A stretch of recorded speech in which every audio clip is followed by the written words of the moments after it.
Here's how to disassemble a 25K GeekBar Skyview.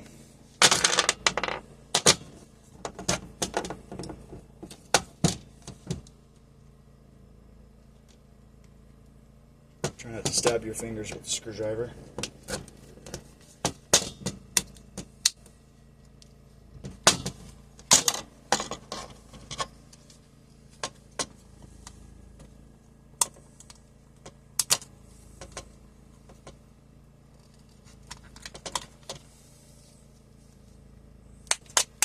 There we go.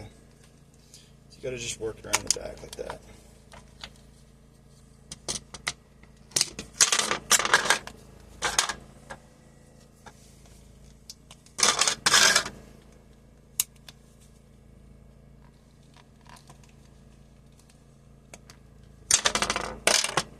You can wipe that off. That's an anti-spit back sponge to prevent the atomizer from spitting and popping.